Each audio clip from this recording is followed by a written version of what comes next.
Hello hello. I hope आप बहुत अच्छे होंगे। आई होप आप बहुत अच्छे होंगे। आप बहुत अच्छे होंगे।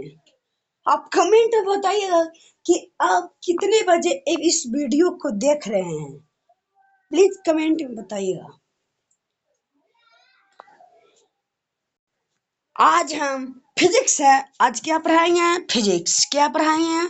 आप ही बताइए। आप गेस करिए तो कि क्या पढ़ाएंगे। आप हम पढ़ाएंगे आपको। देखिए, प्रकाश का प्रवर्तन है तो पढ़ना है भौतिक में। क्या है? भौतिक में। फिजिक्स में। क्या? फिजिक्स में पढ़ना है। एक किस में पढ़ना है? फिजिक्स में पढ़ना है। किस में पढ़ना है? फिजिक्स में पढ़ना है। क्या अब समझ रहे हैं ना? फिजिक्स में पढ़ रहे हैं, पढ़ना है।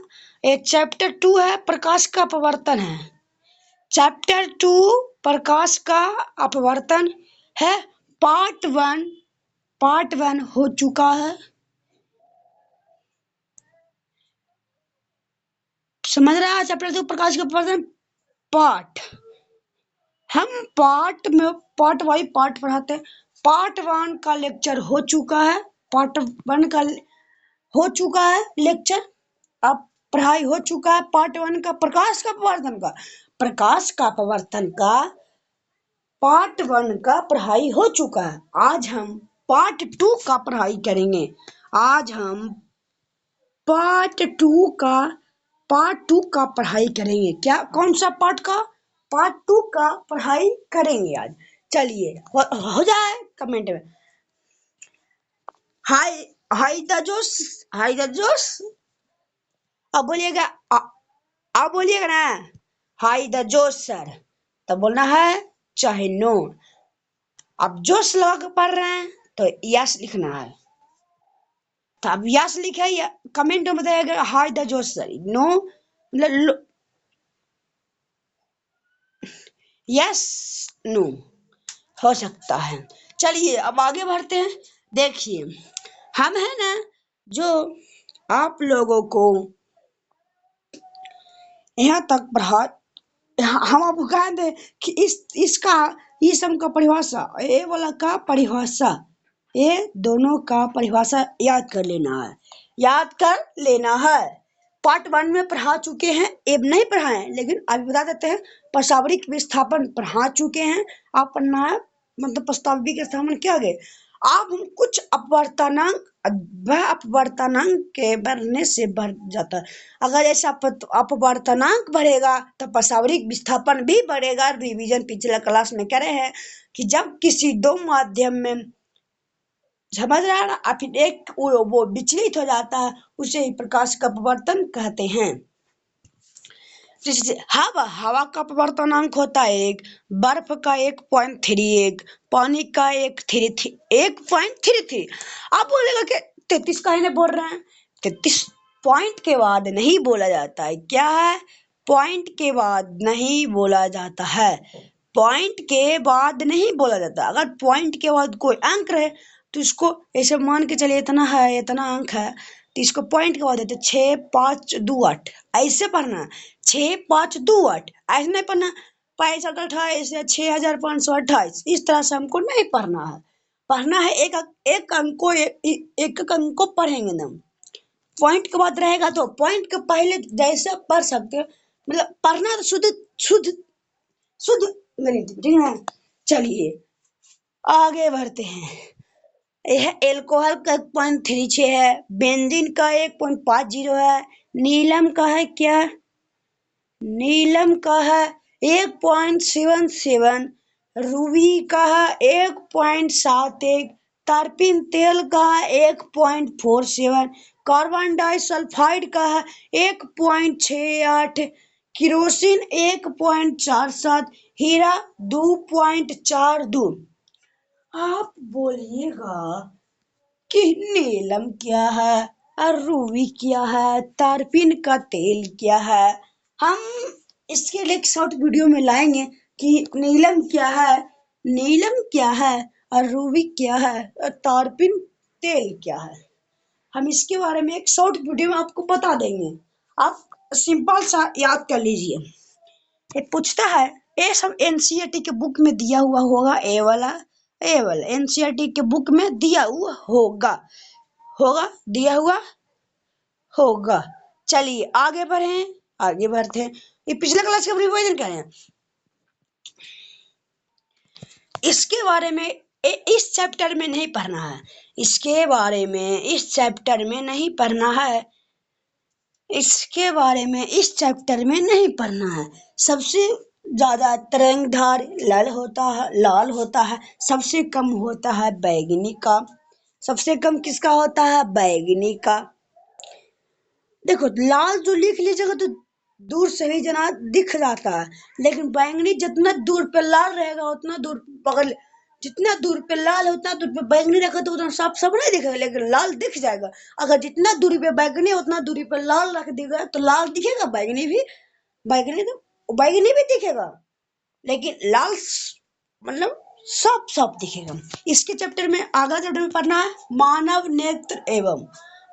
नेत्र एवं उसके रंग बिरंगे संसार पढ़ना है। चलिए आगे बढ़े, खाली आप ए वाला याद कर लीजिएगा, ये भी ये पूछता इसी चैप्टर में पूछ सकता है। ये वाला देखिए, इसका मतलब क्या कह सकते हैं ना आप, ये होता है एंगस्ट्रम। इसका मतलब होता है अगर एक है अब ऊपर जीरो रहे तो इसका मतलब होता है एंगस्ट्रम। तरंग दैर्घ्य का अन्य ऐसा मात्रक है, तरंग दैर्घ्य का ऐसा ही मात्रक होता है, वो मीटर भी होता है। मीटर होता है कि नहीं होता?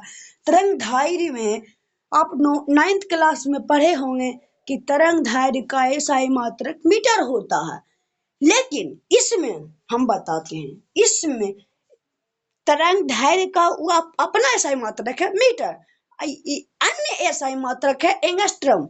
अन्य एसआई मात्रक एंगस्ट्रम क्या है? एंगस्ट्रम। चलिए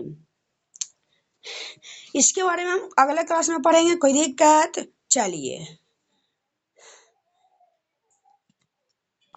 चलिए अब आगे पढ़ते हैं। ये भी पढ़ना अगले क्लास में, ये भी पढ़ना आपको अगले क्लास में है। हम पढ़ देते हैं, ये बता देते हैं, हम इसका याद करने का ट्रिक बताएंगे, इसीलिए अभी नहीं बता रहे हैं। लॉर्ड लैलन ने बताया कि जिस रंग का तरंगदैर्घ्य सबसे कम होता है उसका विचलन प्रकीर्णन सबसे अधिक होता है। बैगनी रंग का विचलन सबसे ज्यादा होता है क्योंकि इसका तरंगदैर्घ्य कम होता है, क्योंकि इसका तरंगदैर्घ्य कम होता है, इसका तरंगदैर्घ्य कम होता है, इसका तरंगदैर्घ्य कम होता है। लॉर्ड रैनन ने बताया कि जिस रंग का तरंगदैर्घ्य सबसे कम होता है उसका विचलन सबसे अधिक होता है। क्या है?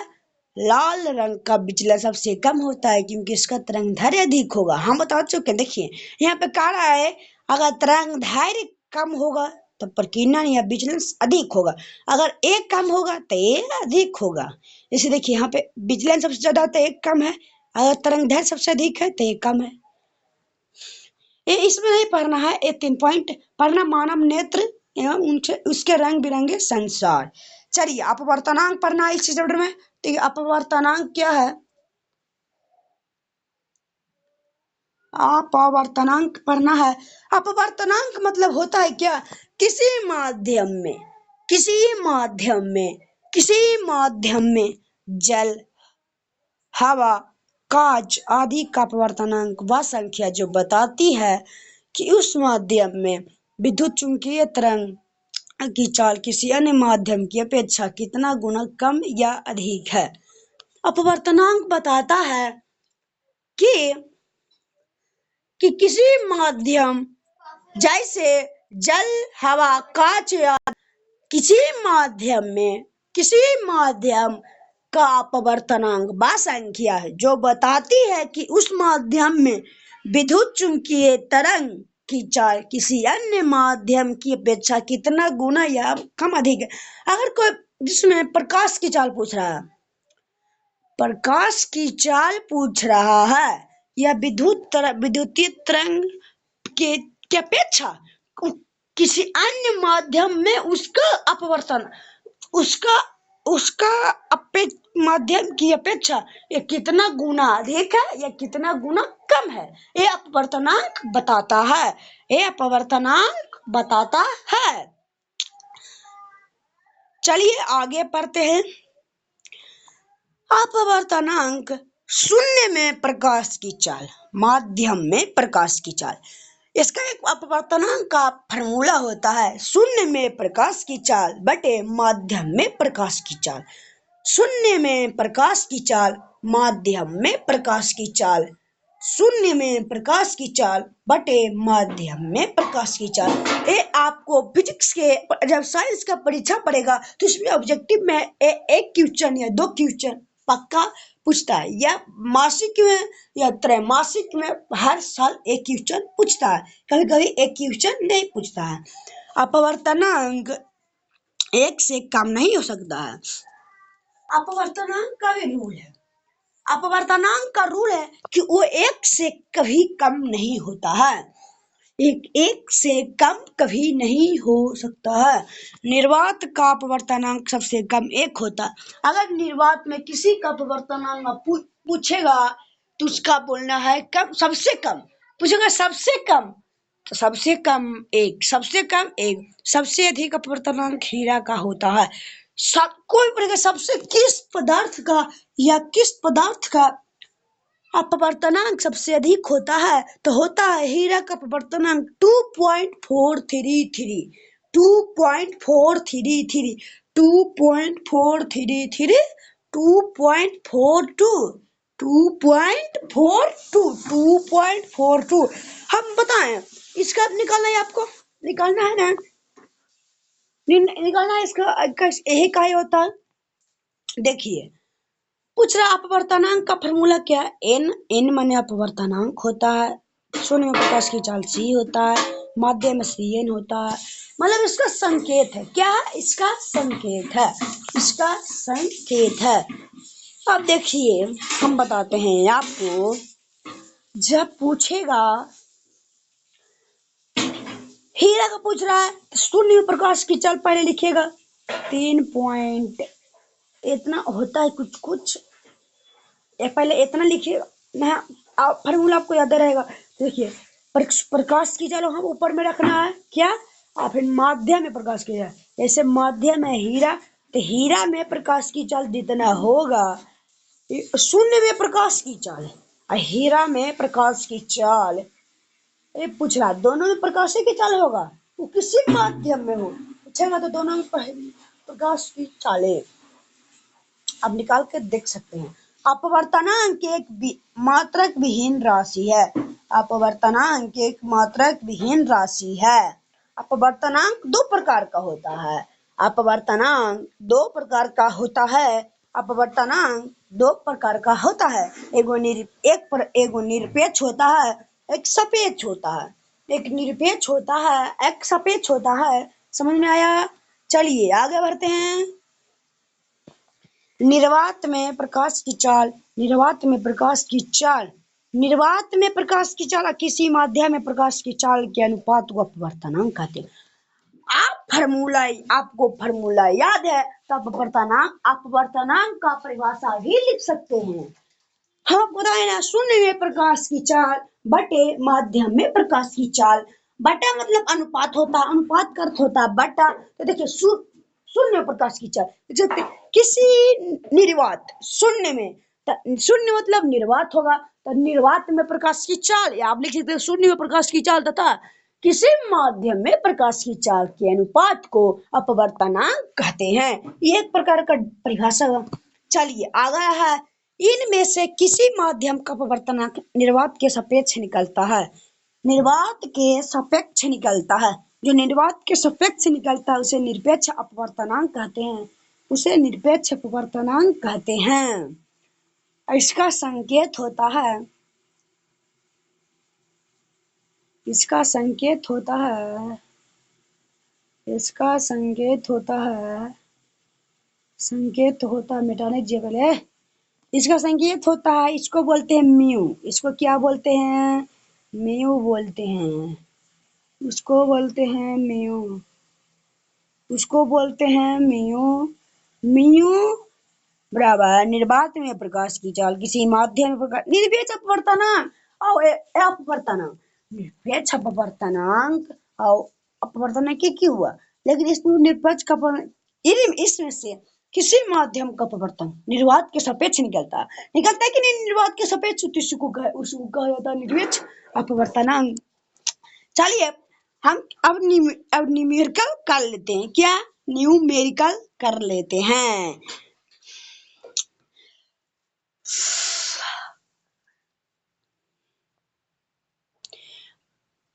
प्रकाश हवा से कांच के प्लेट में प्रवेश करती है।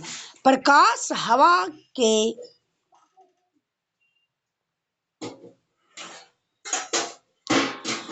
प्रकाश हवा से कांच के प्लेट में प्रवेश करती है जिसका अपवर्तनांक 1.5 है। प्रकाश हवा से जो कि मान के चलिए एक यहाँ पे हवा चल रहा है, इस इधर हवा चल रहा है, अब एक यहाँ पे प्लेट है, कांच का प्लेट है, क्या चीज का प्लेट है, कांच का प्लेट है। अगर कोई देखिए प्रकाश जो हवा से इधर आता है,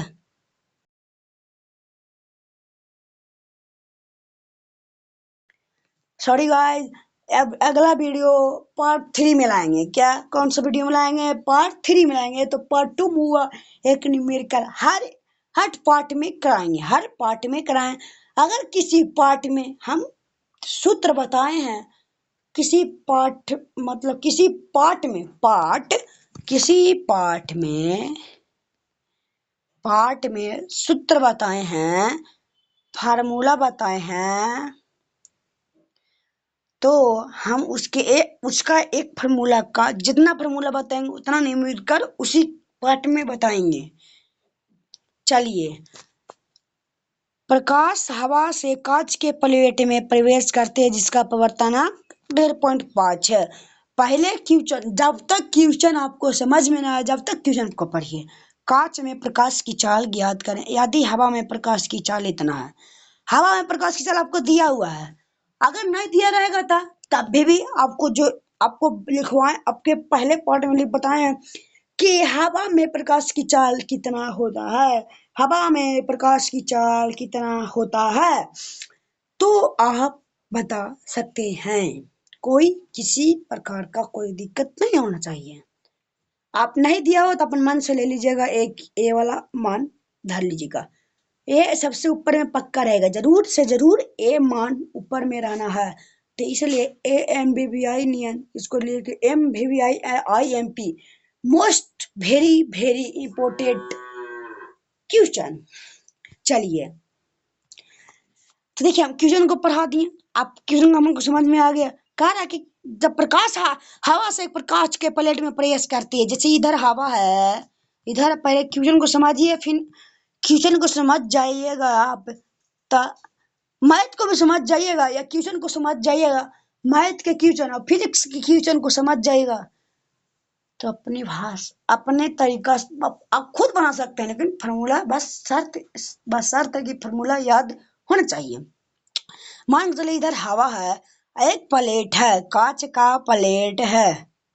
अगर इधर से इधर हवा में था पहले, क्या इधर तो हवा में था, लेकिन इसमें प्रवेश किया कांच के प्लेट में, इसके प्रवेश में प्लेट किया थी, हवा का था, फिर ये कांच का हुआ, तो फिर जिसमें कुछ अपवर्तनांक तो अलग होगा, इसमें अपवर्तनांक अलग, फिर कांच में इसका ऐसे देखिए अपारदर्शी अपारदर्शी प्रवासी हम पढ़ाए हैं, तो उसमें पता थोड़ा थोड़ा प्रकाश कोई से गुजरता, कोई एक कोने एंगल से गुजरता, तो कोई पूरा गुजर देता है। इसमें वही कहानी है। देखिए ये हवा था, तो हवा से प्रवेश किया कांच में, तो कांच में इसका कुछ और मान होगा, मतलब 6 है, तो इसका मान 5 या आप कोई कुछ भी निकाल के बताते हैं। अगर इसमें 2 है तो इसमें 2 है, किसी का हाथ 5 किलो का है तो किसी का हाथ 10 किलो का है, तो किसका हाथवा टूटेगा, 5 किलो वाला हाथवा का कि 10 किलो वाला। 10 किलो का भी टूट सकता है, 5 किलो का भी टूट सकता है। बस देखिए 5 किलो है तो उसका हाथ 5 किलो है, लेकिन उसका मसल मजबूत होगा, बॉडी बॉडी शॉडी सब होगा। अब मान लीजिए उसका 10 किलो, वो हाथ उसका हाथ फूला हुआ है, तो ना बॉडी है ना टोडी है ना कुछ है, तो पटकाएगा तो 10 किलो वाला, वजन से कुछ नहीं होता है। चलिए एक ही बार में खत्म कर दिए, मिटा दिए। अच्छा पर अब क्वेश्चन सॉल्व करते हैं। आप पहले लिख सकते हैं कि दिया गया है, दिया गया है, दिया गया है कि दिया गया है, फिर ऐसे लिखिएगा, दिया गया है कि हवा में प्रकाश की चाल इस इतना दिया हुआ, फिर कांच का अपवर्तनांक इतना दिया हुआ है। अपवर्तनांक का उस संकेत है, अपवर्तनांक का इस प्रकार का एक संकेत निस्बत से नहीं, अपवर्तनांक का एक संकेत है। क्या है किसी दिक्कत किसी प्रकार का दिक्कत?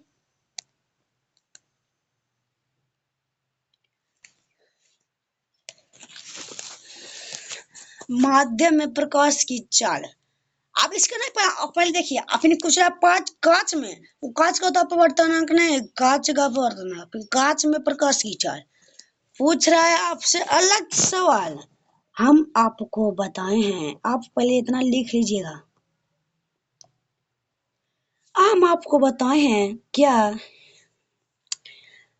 कि कांच के प्लेट में प्रवेश करती है जिसका अपवर्तनांक कितना है, प्रवेश करती है तो कांच में अपवर्तनांक कितना हुआ, तो हवा में तो उसका कुछ हुआ, अपवर्तनांक हुआ कुछ। तो देखिए इसका इस हवा में प्रकाश की चाल कुछ और होगा, फिर इसमें हेलिया तो कुछ और होगा। तो ये सवाल पूछ रहा है, अगर इसमें इसमें ज्यादा हो तो इसमें कम ना होगा भाई। चलिए आपको बता चुके हैं, दिया गया है पर लिखिएगा, फिर हवा में प्रकाश की चाल इतना दिया हुआ है, फिर कांच का अपवर्तनांक आप जितना दिया हुआ पहले उसको उस सवाल को लिखिएगा आप। फिर आप कांच में प्रकाश की चाल, तो आपको फॉर्मूला याद है, ये आते निर्वात में प्रकाश की चाल, माध्यम में प्रकाश की चाल बटे माध्यम में प्रकाश का, निर्वात का है या शून्य का है, बात पड़ेगा एक ही। चाहे आपसे निर्वात कहे या निर्वात कहे या आपसे चाहे निर्वात कहे चाहे चाहे आपसे निर्वात कहे चाहे शून्य कहे, बात पड़ेगा एक ही। अब देखिए फॉर्मूला लगा दिए, तो आप इसका होता संकेत, इसका संकेत है अपवर्तनांक, इसका संकेत है अपवर्तनांक, तो अपवर्तनांक यहाँ पे दिया हुआ था, तब जितना दिया हुआ पहले उसको फॉर्मूला पे सेट कर दीजिए। सेट कर लिए कि नहीं सेट किए हैं, कर लिए। आप फिर देखिए, फिर हवा में प्रकाश की चाल तो दिया हुआ, हवा में चाहे निर्वात में को उससे कुछ फर्क नहीं पड़ता है। चलिए अब ए है,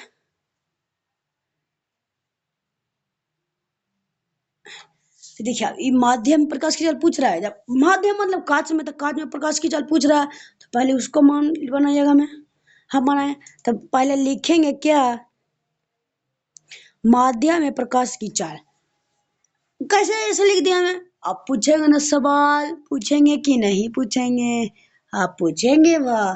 तो देखिए हम तिर्यक गुणा कर दिए, तिर्यक गुणा कर दिए, तिर्यक गुणा इसमें कर दिए, तिर्यक गुणा कर देते, इसका तो उसको उसमें गुणा करेंगे, नीचे तो एक है तो उसका मान जाएगा ये वाला, उससे उससे क्या फायदा, हम इसका इसमें तिर्यक गुणा करें तो ए वाला जो तो ऊपर इधर आ गया, ए वाला था जो इधर आ गया, ए वाला जो नीचे आ गया। आपको तो कैलकुलेशन तो आता होगा मैथ में। और फिर इस तरह का सॉल्व कर दिए तो आ गया इतना, आ गया कितना, इतना आ गया, एक न्यूमेरिकल बन गया ना, एक प्रकार का न्यूमेरिकल बन गया कि नहीं बना, बन गया होगा।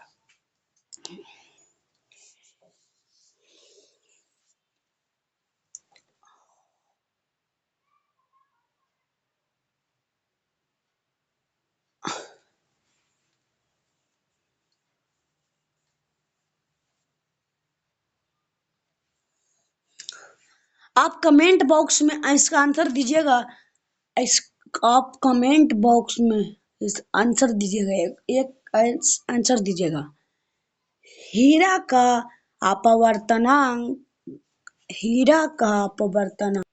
हीरा का अपवर्तनांक। हीरा का अपवर्तनांक यदि हीरा का अपवर्तनांक 2.42 है, यदि हीरा का अपवर्तनांक 2.42 है और हवा में प्रकाश की चाल 3 गुना 10⁸ मीटर पर सेकेंड है, तो उसका हीरा में प्रकाश की चाल ज्ञात करें। हीरा में प्रकाश की चाल ज्ञात करें। आप कमेंट बॉक्स में आंसर दीजिएगा। आप कमेंट बॉक्स में इसका आंसर दीजिएगा। कमेंट बॉक्स में आंसर दीजिएगा। अगर यह वीडियो पसंद आया तो like and subscribe and share जरूर से जरूर करें, ना भूलें। अगर ये वीडियो पसंद ना आया तो सब्सक्राइब या लाइक कुछ भी नहीं करें, पसंद आया है तो ही। चलिए, गुड बाय, टाटा। आप कमेंट में बोलिए, कमेंट में इस वीडियो को देखकर मजा आया तो कमेंट में लिखिएगा क्या GUD, क्या GUD। GUD मतलब जानते हैं? G से गर्दा, U से उड़ा, D से देंगे। गर्दा उड़ा देंगे मतलब फिजिक्स में गर्दा उड़ा देंगे। फिजिक्स में गर्दा उड़ा देंगे। आप कमेंट बॉक्स में लिखिएगा GUD। GUD, G से गर्दा, इससे उड़ा देंगे, D से देंगे। गर्दा उड़ा देंगे। तो फिजिक्स के परीक्षा में या साइंस के परीक्षा में, फिजिक्स के परीक्षा कोचिंग में लिया जाता है। Thank you, good bye, Tata.